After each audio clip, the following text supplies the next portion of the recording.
Well, thank you everyone for joining us today. We're here to talk about environmental justice in the workplace. It may be a new term for some of y'all, and we're excited to have a expert panel of speakers today to talk about this topic of environmental justice, environmental microaggressions in the workplace. And this is the fourth webinar of the HealthLinks 2023 webinar series. We appreciate all of you for logging in and joining us today.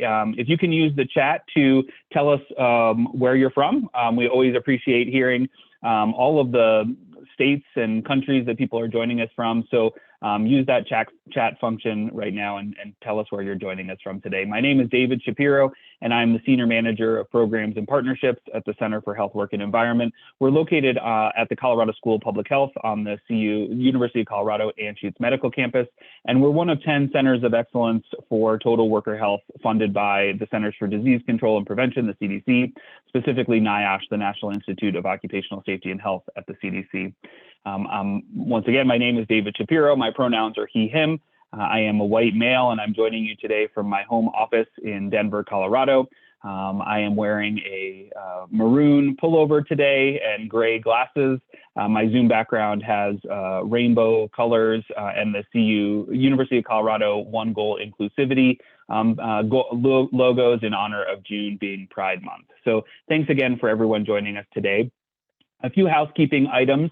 All of you are on mute throughout the duration of today's presentation. As I mentioned, you can use the chat function, first of all, to tell us where you're from. We appreciate hearing all of the places and seeing all of the places that you're joining us from today. We're going to use Q&A, though, for any questions that come up for the presenters and the speakers today. So if you happen to ask a question in the chat function, we will have one of our technical assistance team members ask you to move that question over to Q&A. And the reason we use Q&A for questions is because you can use the thumbs up arrow if you are wanting to ask the same question as one of your fellow participants, rather than having to retype the entire question again. So we do have time on the agenda for Q&A, and that's where we want you to put questions. We are recording today's session. We'll be able to share a link with you of today's recording, as well as the PDF of the presentations that are made. And we know that it's really critical for all of you that are claiming CHES or other continuing education credits that you want to get those credits. And the survey at the end of today's webinar, we will remind you about completing that. It usually pops up for people, but we know that it doesn't always pop up, the survey at the end of the seminar. And so we will have that link available for you in the chat as well. But it's important not only for feedback for us that you complete that survey, but also if you want your continuing education credits. And finally, if you need closed captioning assistance, hopefully you're familiar with how to do that, but it's on your Zoom task toolbar, and you can access closed captioning during today's presentation as well. We always start with our University of Colorado land acknowledgement, which I'll read today. As we gather in this virtual space, we honor and acknowledge that the University of Colorado's 4 campuses are on the traditional territories and ancestral homelands of the Cheyenne, Arapaho, Ute, Apache, Comanche, Kiowa, Lakota, Pueblo, and Shoshone nations. Further, we acknowledge the 48 contemporary tribal nations historically tied to the lands that comprise what is now called Colorado. Acknowledging that we live in the homelands of Indigenous peoples recognizes the original stewards of these lands and their legacies. And with this land acknowledgement, we celebrate the many contributions of Native peoples to the fields of medicine, mathematics, government, and military service, arts, literature, engineering, and more. We also recognize the sophisticated and intricate knowledge systems Indigenous peoples have developed in relationship to their lands. We recognize and affirm that the ties these nations have to their traditional homelands and the many Indigenous people who thrive in this place alive and strong. We also acknowledge the painful history of ill treatment and forced removal that has had a profoundly negative impact on Native nations. We respect the many diverse Indigenous peoples still connected to this land. We honor them and thank the Indigenous ancestors of this place. The University of Colorado pledges to provide educational opportunities for Native students, faculty, and staff, and advance our mission to understand the history and contemporary lives of Native peoples. So for today's webinar, we will have a keynote, a discussion about what environmental justice is and how that is part of the entire anti-racism conversation. For those of you that are familiar with the history of our HealthLinks webinar series, this is the 4th year now in a row that we have hosted a webinar in June on an anti-racist topic. It started in June of 2020, clearly with a lot of the events that were going on at that time and historically even before that. And we've continued each June with having a conversation around anti-racism since that time. And this year's conversation is focused on environmental justice and what that means. So we're hoping that you will be able to define environmental justice and its role in anti-racism, look a little bit, be able to examine your own workplace and how that contributes or combats environmental racism. And we'll have an example of a leader in the field here as well, and then be able to support your workplace with some of the information you learned today.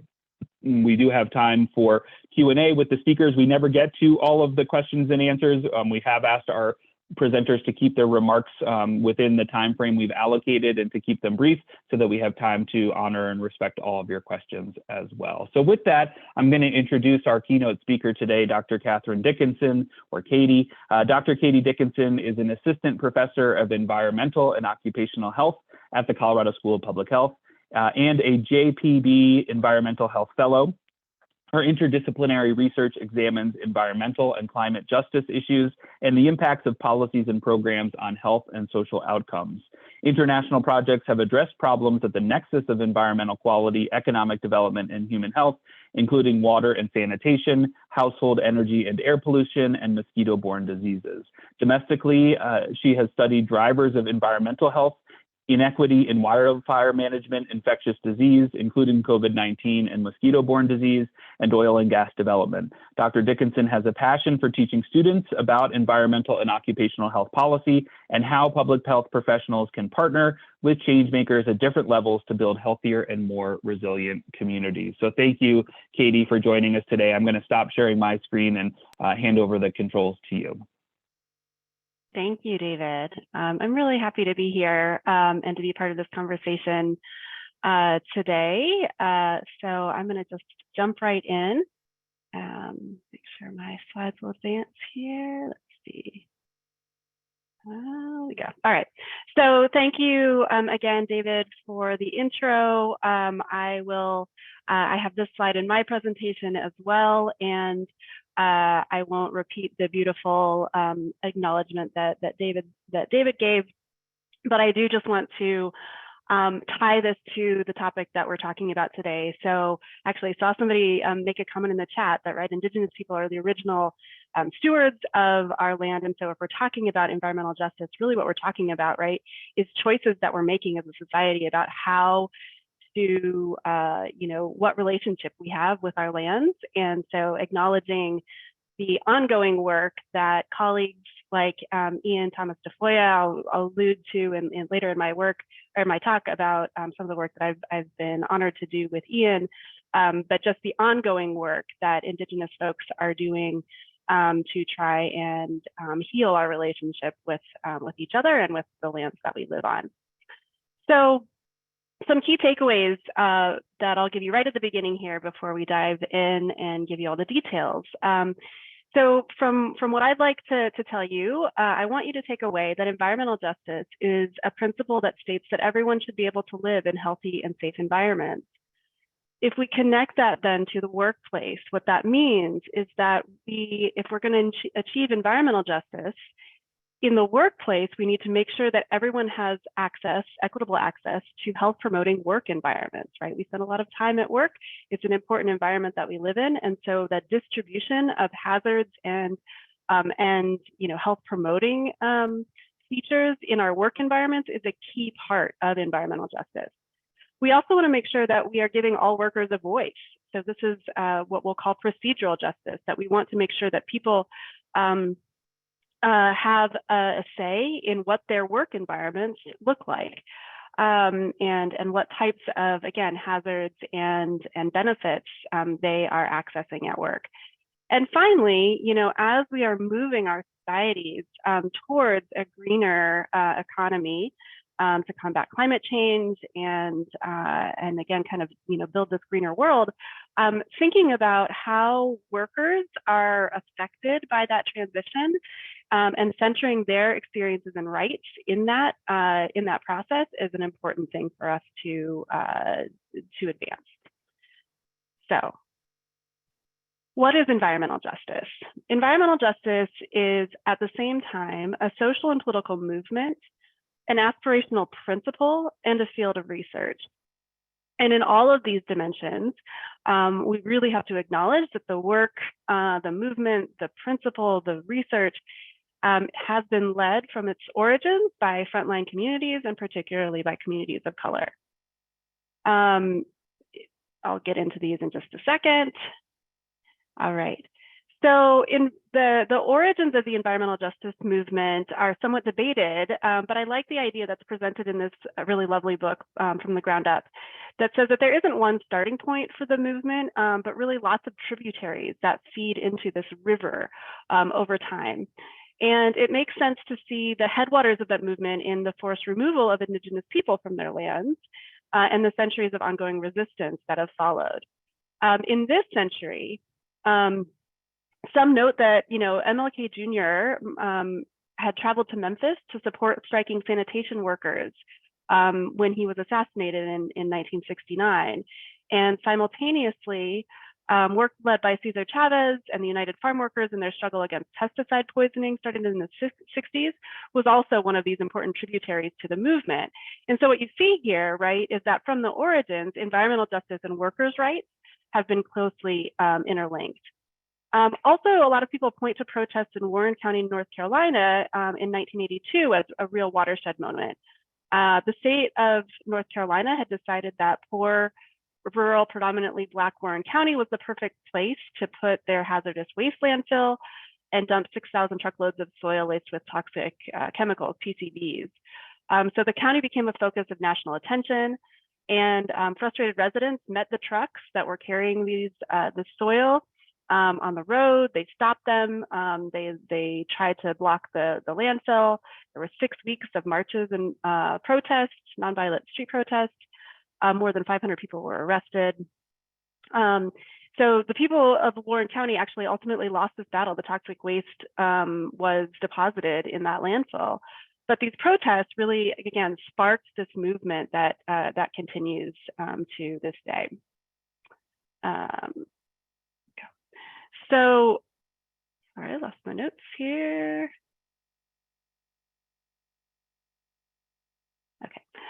So spurred by these protests, the first research effort to document the inequitable distribution of, in this case, exposure to toxic waste siting began.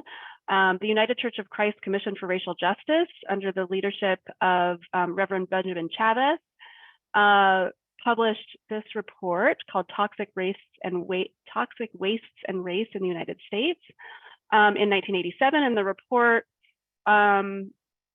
showed that race was the single most important factor in determining where toxic waste facilities were sited in the United States. It also found that due to the strong correlation between race and locations of hazardous waste sites, the siting of these facilities was no accident, but rather the intentional result of local and federal state policies, or local, state, and federal land use policies. So one of the clearest policies that has had wide-ranging and pervasive impacts on environmental justice is the policy known as redlining. This is a policy between 1935 and 1940, in which the Federal Homeowners Loan Corporation rated the mortgage security, so sort of the safety of making mortgage loans in different neighborhoods in the US, where A was a green, low-risk neighborhood, and D was red or hazardous, so hence the name redlining, so these red neighborhoods. Importantly, the information that was used to rate these neighborhoods included, some things that we might think are legitimate, such as housing quality, as well as both the presence of environmental hazards, and crucially, the racial and ethnic identity of residents. So we're giving this talk from Denver, Colorado, and I always like to highlight, again, just really the very explicit racist language in these. So this is actually the document that explains why this particular neighborhood, the Whittier neighborhood in Denver, was rated as red. And so I'll just read a portion of this. It says, "This is a better Negro section of Denver and one of the best colored districts in the United States. It's often referred to as the Negro Country Club. It's really nice. It's got an old brick section, large number of well-kept newer houses, really a great place. Were it not for the heavy colored population, much of it could be rated C, right? So this is a nice area. It's a great neighborhood. Black people live here. We're going to rate this as D. And so, it's easy to think that, this policy ended in the 1960s. And so why don't we just move on? Why are we still talking about it? Well, in practice, the impacts of this policy continue to this day. Sorry, too many slides here.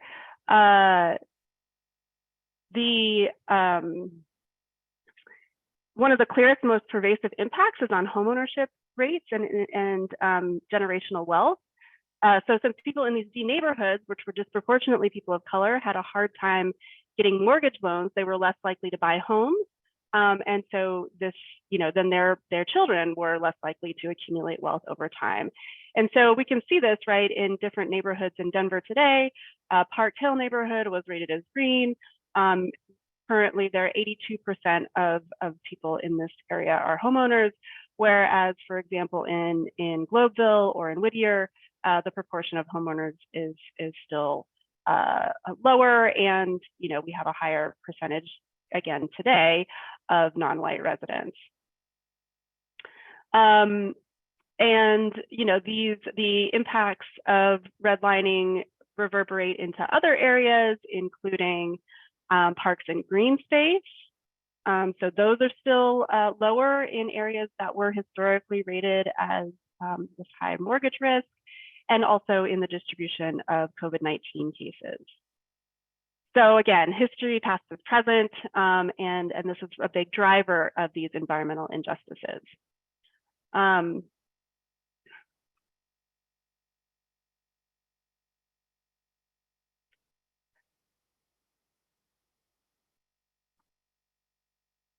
right, so the principle of environmental justice then states that environmental justice embraces the principle that all people and communities have a right to equal protection and equal enforcement of environmental laws and regulations. Robert Bullard is widely heralded as the father of the environmental justice movement, and he notes that the segregation of both American populations and pollution overlap, again, due to these historical and current forces, and that reducing environmental health and economic racial disparities is a major priority of the environmental justice movement. In February of 1994, President Clinton signed an executive order that directed federal agencies to identify and address disproportionate environmental health impacts on low-income communities and communities of color, and to develop a strategy for implementing environmental justice. In response, the EPA adopted this definition, which has two key components. So the first is distributive justice, the idea that the burdens of environmental pollution and the benefits of a clean environment should be distributed fairly across society. And the second is procedural justice. This is the idea that all people should have equal opportunities to participate in decision-making processes that affect their environments. So, if we apply this then to the workplace, the question that we need to ask when it comes to distributive justice is, how is exposure to hazardous working conditions distributed across society? And of course, what we see is that that is not equitably distributed, right? That some folks are more exposed to unsafe work environments than others. And COVID-19 really brought this to the fore again. Folks that were working in these essential jobs had to be going to work in person and were therefore more exposed to COVID. At an international level, data show that folks in these higher risk jobs during the pandemic, higher risk of either job loss or contagion, were more likely to be young people, low educated folks, foreign born, and racial or ethnic minorities. When we think about workplace hazards, often we think about sort of those biological or chemical hazards, but the workplace racism is another hazard that disproportionately affects people of color. And as this quote is highlighting, there's also issues of procedural justice here, where if a home builder can exploit immigrant unauthorized workers of color who are afraid to complain, right? So people don't have an equal voice in their workplaces in being able to advocate for safer working conditions. And, you know, issues of procedural justice in the workplace are also a focus of one of my favorite books, Heather Mickey's The Sum of Us. She really highlights how racism has been used to fight unionization. So a key tool for procedural justice, right, is having workers be able to band together and collectively bargain. And, you know, as she states, in the 200-year history of American industrial work, there's been no greater tool against collective bargaining than employers' ability to divide workers by gender, race, or origin. You know, when workers, she also quotes W.D. Du Bois and explains how white workers receive this public and psychological wage of knowing that they are, you know, superior to workers of color, and this prevents them from banding together to demand better working conditions. You know, but that's sort of the negative story. The positive story is that there are cases where, you know, solidarity, you know, workers have come together in solidarity, and the result has been improvements in conditions that benefit all. More of this is needed, and I think we're seeing some recent successes in union organizing around Starbucks workers, for example. So you know, more of this work is definitely needed. The last point that I want to make is that in this connection between environmental justice in the workplace is the concept of a just transition. So as we're transitioning to a greener economy and society, that's certainly necessary to fight the climate crisis. And there are a lot of potential benefits for communities that have been disproportionately harmed, right? If we are transitioning to cleaner industries and things like that. But we want to make sure that the distribution of benefits and burdens of this transition is distributed equally across society. So we want to ask questions like, where are renewable energy facilities being located? Who has access to green jobs? And in new industries that are being created, such as, you know, in manufacturing electric batteries and mining for materials, how are the benefits and burdens of those new industries being distributed as well? So I'm going to wrap up because I want to leave time for everyone else.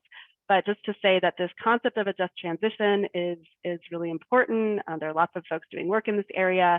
And we here in the Denver area are looking at this in collaboration with folks at CU Denver, looking at how transitioning to cleaner trucking, for example, could benefit folks in the North Denver areas that are disproportionately burdened by the, you know, sort of accumulation of hazards related to shipping and trucking. So how can we center workers' voices and ensure that the benefits of this transition to, for example, cleaner trucking and transportation are equitably distributed? So thank you very much. Thanks, Dr. Dickinson.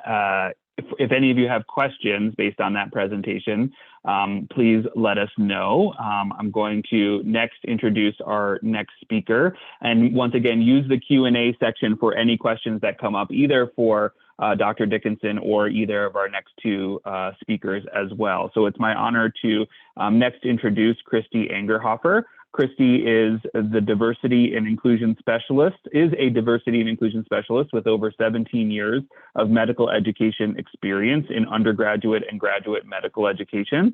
Before joining the University of Colorado School of Medicine, Office of Diversity and Inclusion in 2019, Christy spent 10 years as the program manager of the Denver Health Residency in Emergency Medicine program, co-founding their diversity, equity, and inclusion efforts there. She now splits her time between the Vice Chancellor's Office of Diversity, Equity, Inclusion, and Community Engagement, the Health Equity in Action Lab, or HEAL, and the University of Colorado School of Medicine's Service Learning Engagement, and serves as the DEI co-chair for graduate medical education. So thank you, Christy, for joining us today and speaking a little bit more, expanding a little bit more from environmental justice onto this concept of environmental microaggressions, which I know has been new for me to learn about as well.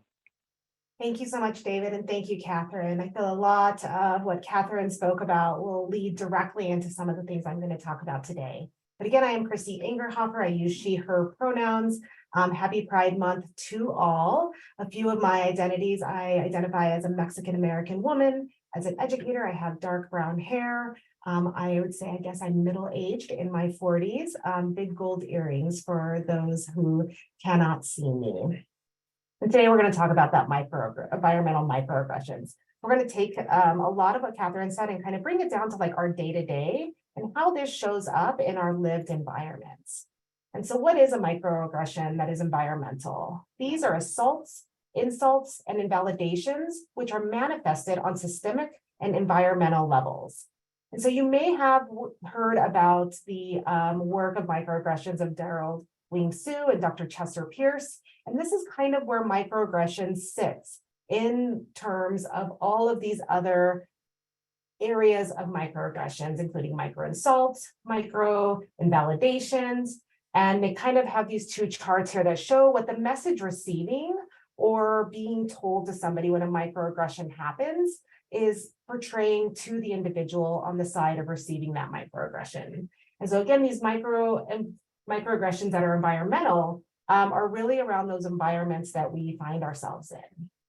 And so when we think about this, I just want to give you a few examples of how these can show up.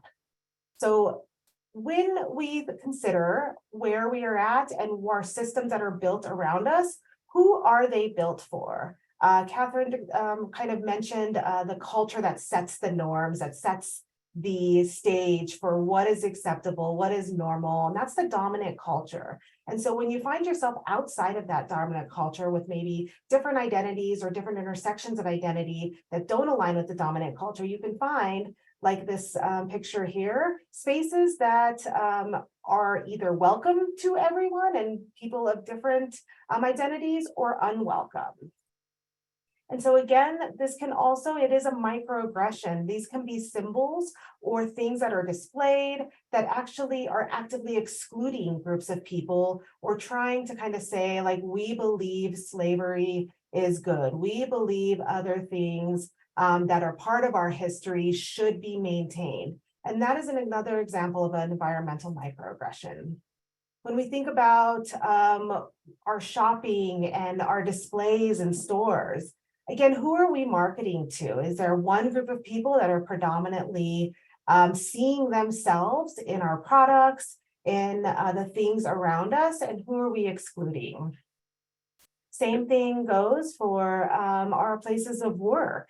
And oftentimes we see rooms like this where past leaders are displayed very prominently. And we don't want to take away from people's success or people's accomplishments that they have made, but also understanding kind of those systemic ways that people got to where they were. Were there opportunities for all people from different identities and different financial means and different education levels to reach the point where they can be placed in a wall? And as a Mexican-American young woman, when I walk into a room like this, do I see my future here? Do I see myself represented in what it's telling me is important?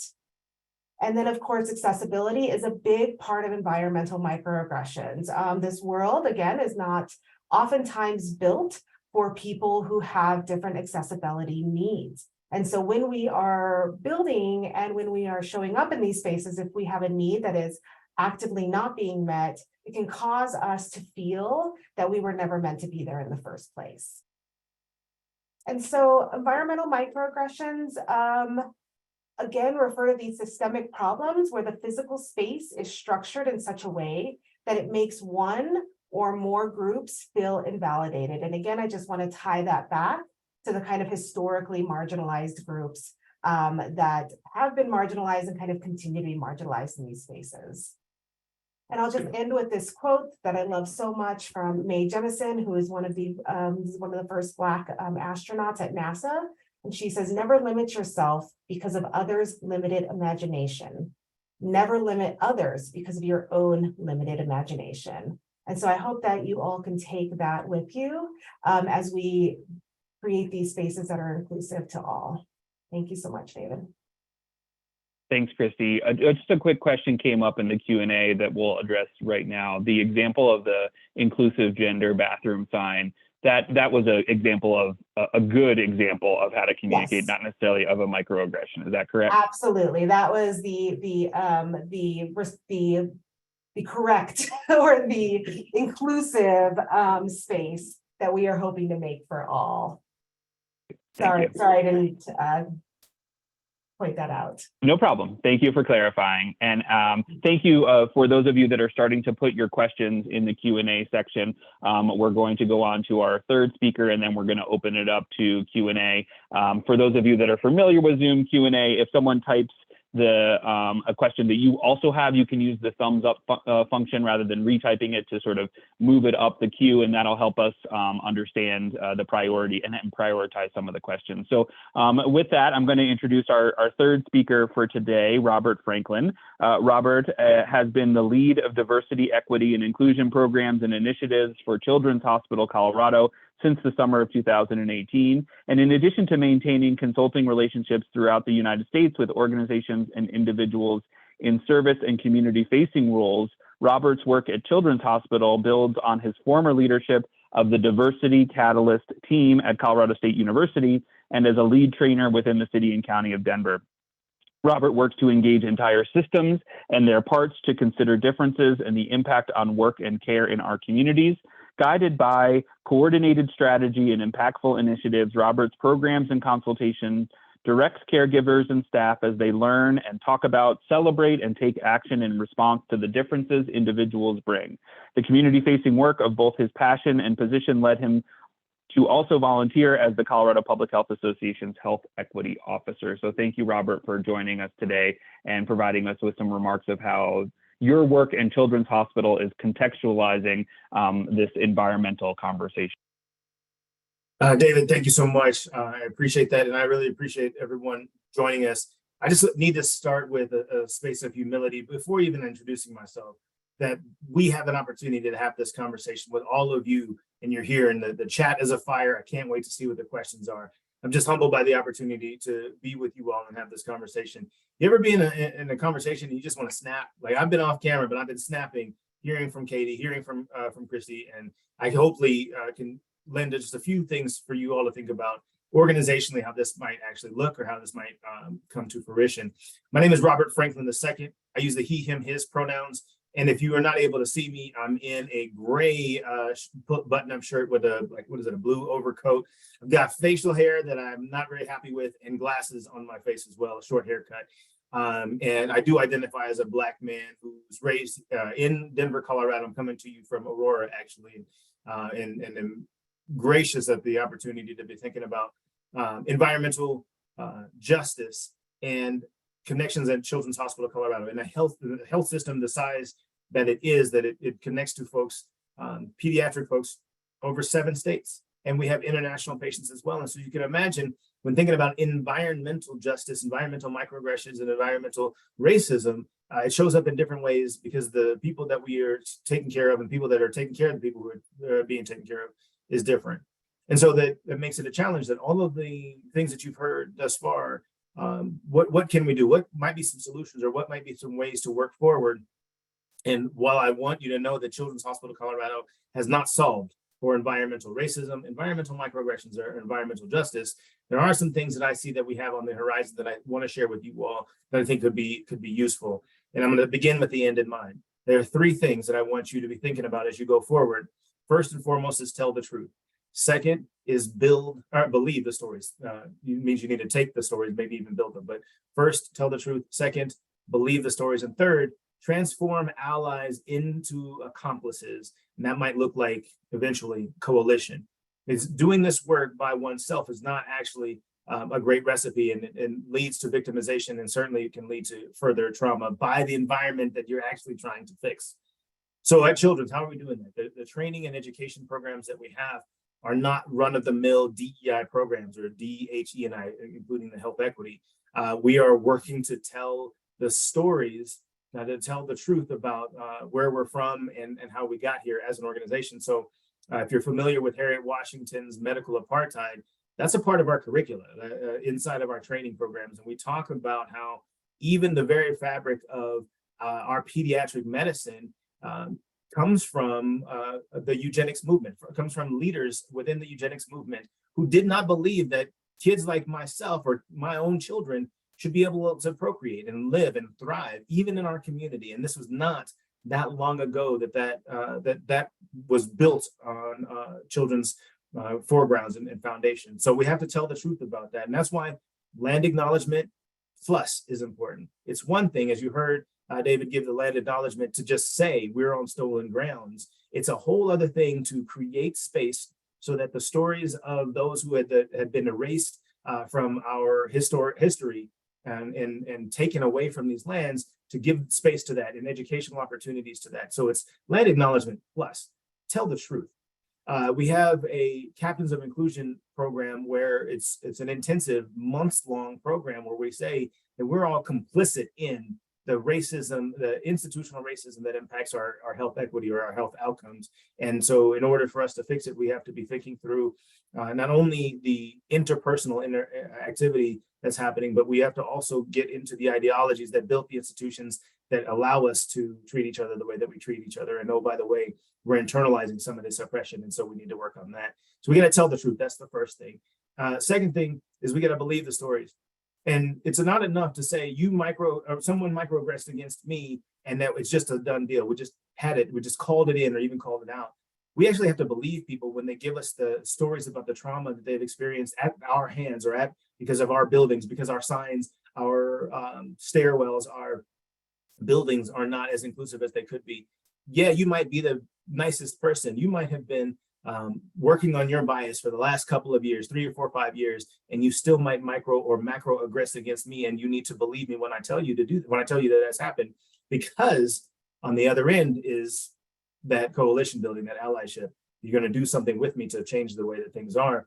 And so at Children's, one of the things that I'm most proud of is our Black Health Initiative, where in simulation, we are teaching care providers about how race shows up in the clinical environment and really forcing folks to deal with race right then and there so that it's not in the clinic when it's ignored or through our implicit biases that we just assume things that we think we know. I told you that I identify as a Black person. Even though you see me, you might have already thought that. We got to get out of that and actually start to acknowledge those things, because there's harm in if you just guess, right? Or if you're just thinking that it's just there. And so that actually works with our human resources team. When someone says, I've been harmed by the ideas, the thoughts, the beliefs of my team members, we believe them and say, we need to resolve that. That's believing in the story rather than saying, maybe it was just a miscommunication issue. I'm literally dealing with that today. And the fact that especially our Black women in so many spaces in healthcare are some of the most endangered when we talk about environmental justice or injustices, that we need to believe our Black women, especially, as well as we think about other folks that have marginalized identities, because they won't stay in our organization and we need them in all of our organizations. And then finally, how do we turn allies into accomplices and through coalition building? And so you probably have a DEI or a JEDI or a belonging group or some kind of committee, maybe even a employee resource groups. Those groups need to have actionable activities. It's one thing for us to get together. What are we doing after we get together? We might tell a couple stories and commiserate a bit, but are we going to march? Are we going to put our names on a letter? Are we going to shift policy? And do we have policymakers coming to us to know that, tell us what they're going to do? If not, that's just a group of people getting together. And while I love to preach to the choir, we need to get some work done. And we need to move from just hanging out and flying flags. I love what the Zoom, David, I love what your Zoom background is. And we also need to do something with regard to inclusion of our LGBTQIA plus community members. And so what are we doing? Happy Pride, by the way, I didn't say that earlier. So the last thing I wanted to say, Katie, you talked about MLK and Cesar Chavez. And it's easy for us to think that they just did these things on their own, that they were just out there fighting the good fight. And yeah, there was a couple of people behind them, but they weren't by themselves. MLK worked with white dudes of a certain age. Cesar Chavez worked with Black and Indigenous community members to get the struggle moved forward and put on the front. So those of us with marginalized identities who are focused on just our struggle, we need more accomplices in this work, and we need to work in a more coalition space to fight environmental justice. I'm going to pause so that we can get these great questions. Thank you so much for having me. Thank you, Robert. It's always great to hear from you and what Children's Hospital Colorado is doing. And thanks to our speakers and panelists who are already chiming in on the Q&A and typing and answering individuals' questions. I am going to start, Robert, with a question that came up while you were speaking, which is if you can describe briefly, but in a little bit greater detail, the Black Health Initiative going on at Children's Hospital Colorado. Can you tell us a little bit more about what that is or what that looks like? Right, for sure. Thank you for the question. The Black Health Initiative is Children's Hospital Colorado's response to not only data, but stories that are being told in our Colorado communities that are connected to our Black moms, specifically in our Black families.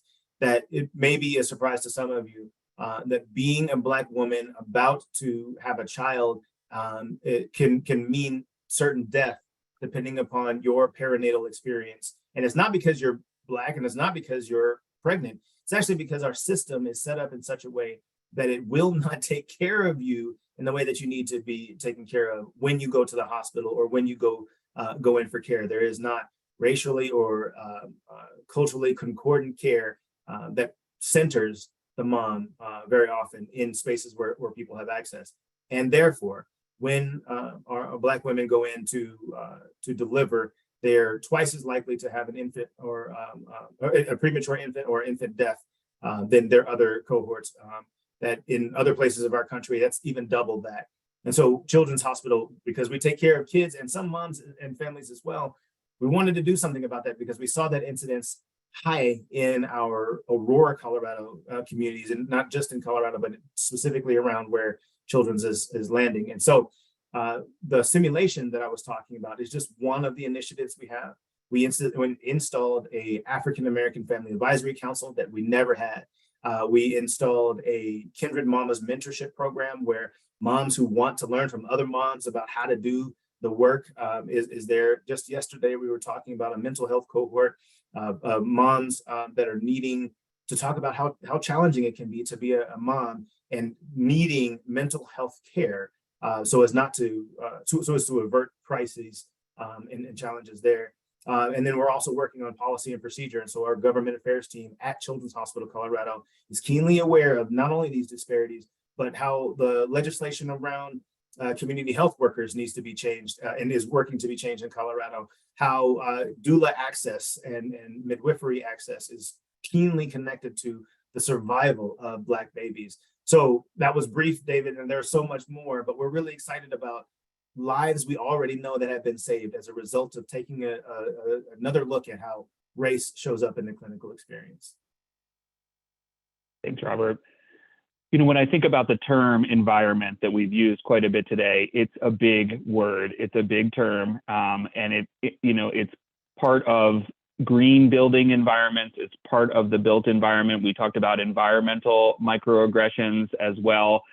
And I'm gonna shift over to environmental microaggressions in the workplace. And maybe I'll start with you, Katie, at a theoretical level, because a lot of people are asking us about, well, what can I do or what can we do as a company from an environmental lens? And I think that's why I wanted to start this with, it's a big word, there's a lot that could be done.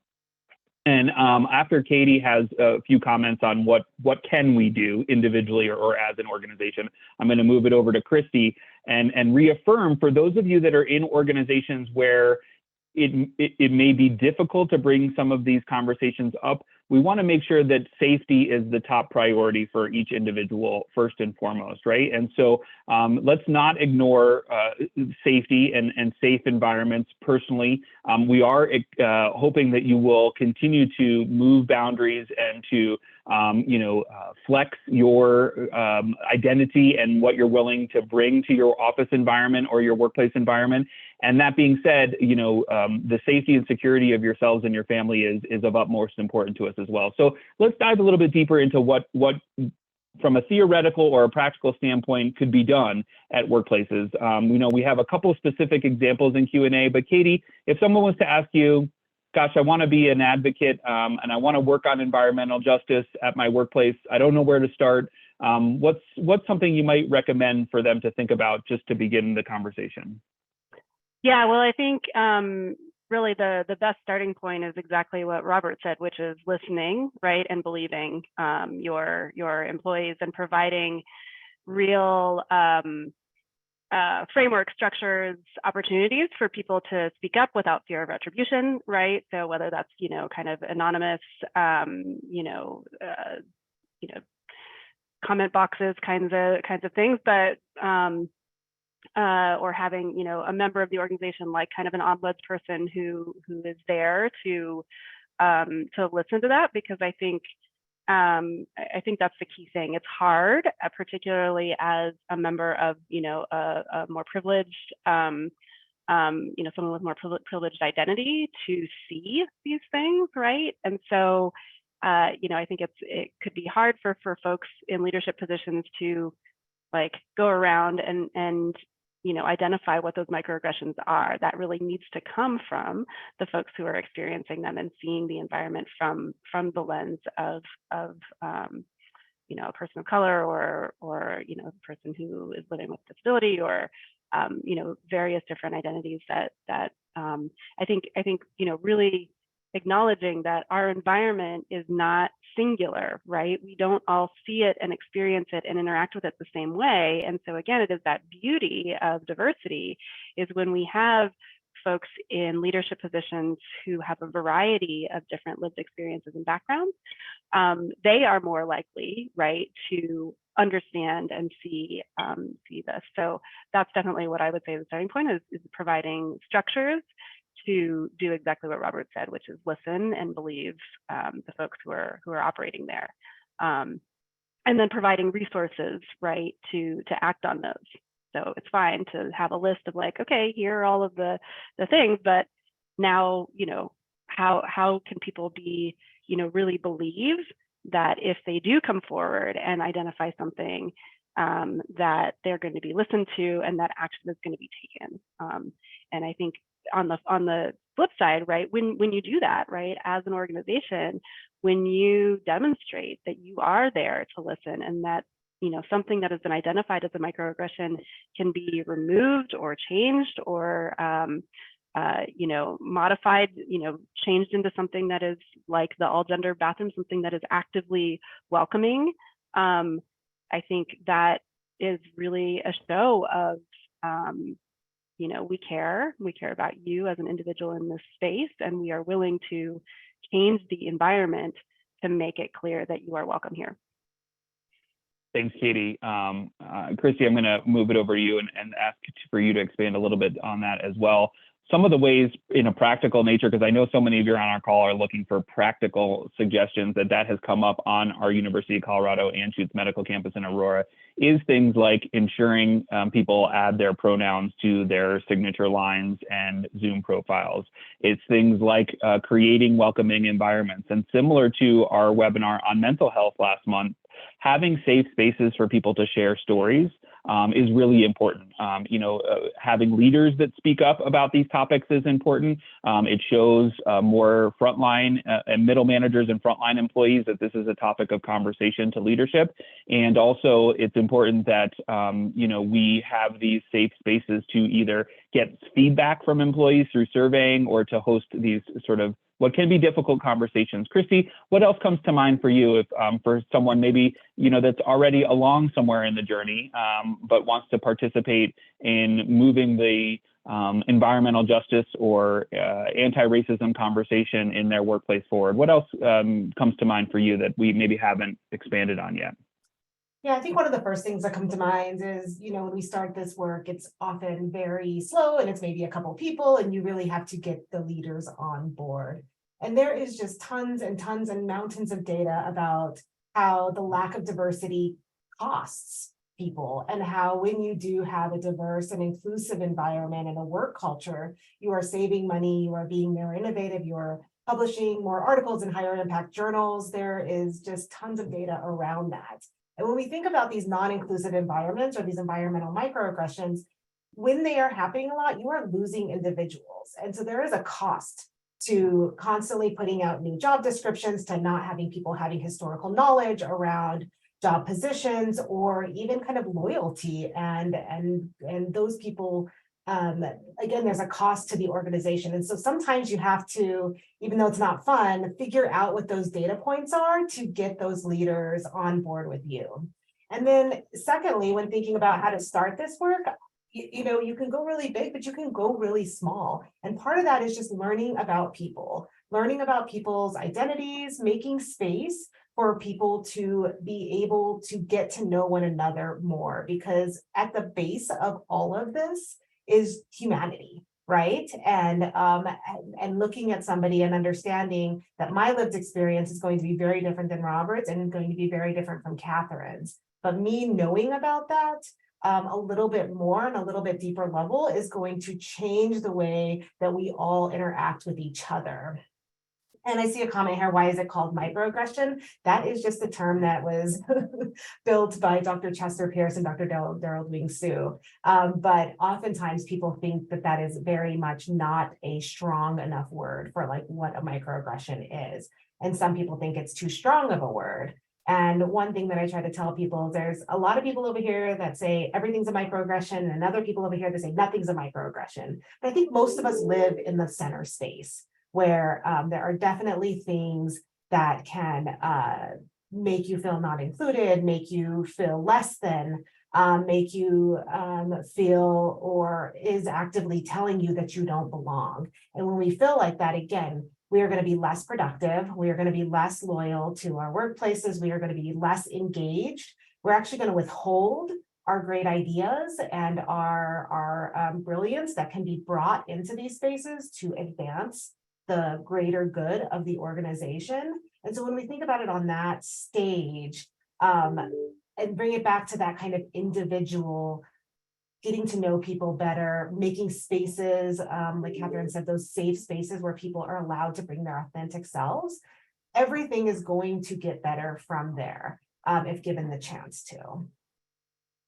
Thanks, Christy. Yeah, we've had a lot of conversation about the term microaggression. An analogy we often like to make, or a visualization, is this idea of something happening like you getting a paper cut or a mosquito bite. And one of those, or even two over the course of the day, is frustrating or annoying. But for people from historically minoritized backgrounds, it can be hundreds of these paper cuts and mosquito bites over the course of a day, or thousands over the course of a year, countless number over the course of a lifetime. And whereas one mosquito bite or paper cut may be annoying, having hundreds or thousands or an undetermined number of them attack you from every direction, obviously would indicate and have a pretty big response from the individual. So that's one of the visualizations we like to talk about with microaggressions. Robert, I'm wondering if you've done any work on hiring practices at Children's Hospital. There's been a fair number. You're welcome to just comment on something else, but there's been a fair number of questions around better hiring practices and how we can include some of this information in hiring. So I don't know if you want to speak on that or something else, but how about you go next? And if you can incorporate anything related to hiring, we'd appreciate it.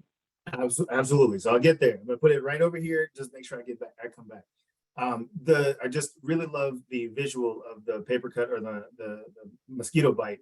And the challenge, there was someone asking in the chat about what if I feel microaggressed, what do I do?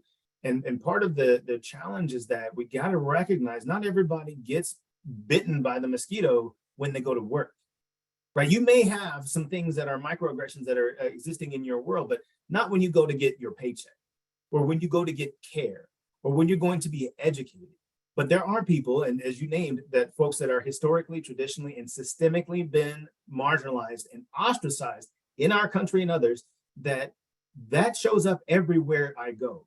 So it's not like I can just leave my society and then be okay with not having these microaggressions happen, these mosquito bites. But some of us can go to the grocery store and not be followed, and then go to work and not be harassed.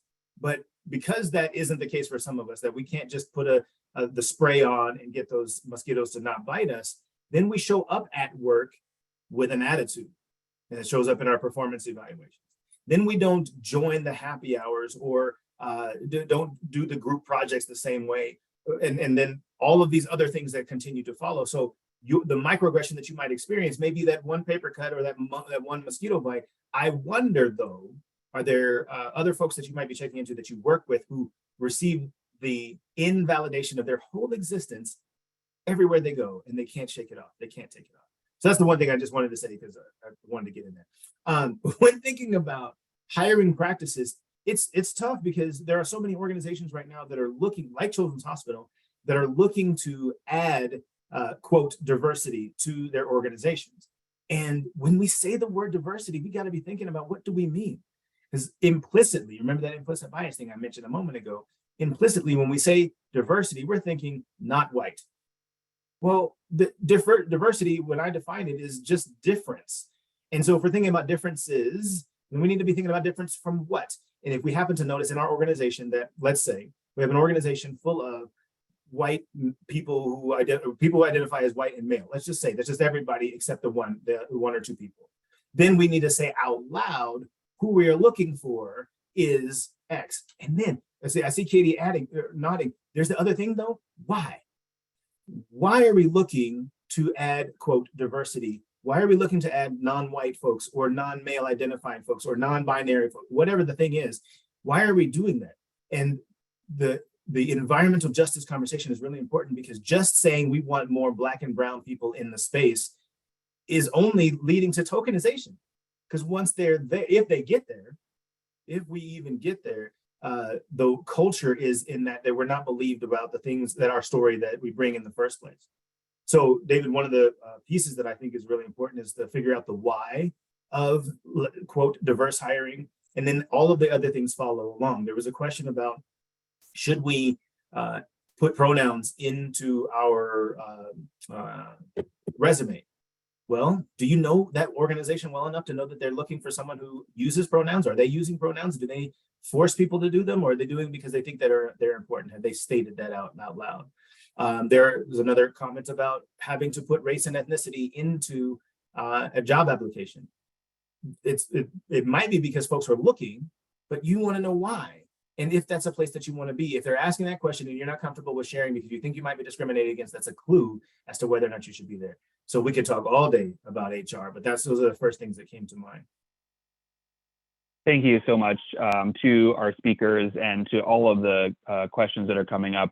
This is such an important topic, and we hear your feedback. It happens consistently for our webinars in June that you want to continue this conversation. You're looking for more information, looking to continue these conversations. We hope you can find the spaces to do that. It is our prerogative. Well, it is our sort of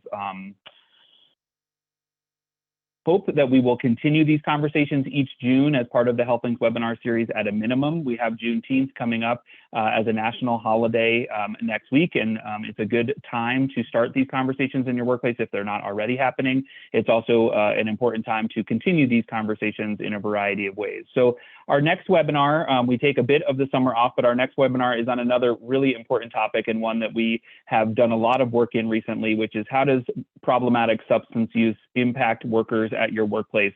What does a recovery-friendly workplace look like? We'll be sharing information both from the United States government, the White House's Recovery Ready initiative, as well as what's going on in a lot of states, including Colorado, around the country on building recovery-friendly workplaces that support individuals that are either coming out of substance use disorder treatment or dealing with addiction and relapse in the workplace. So stay tuned for information about our next webinar in August.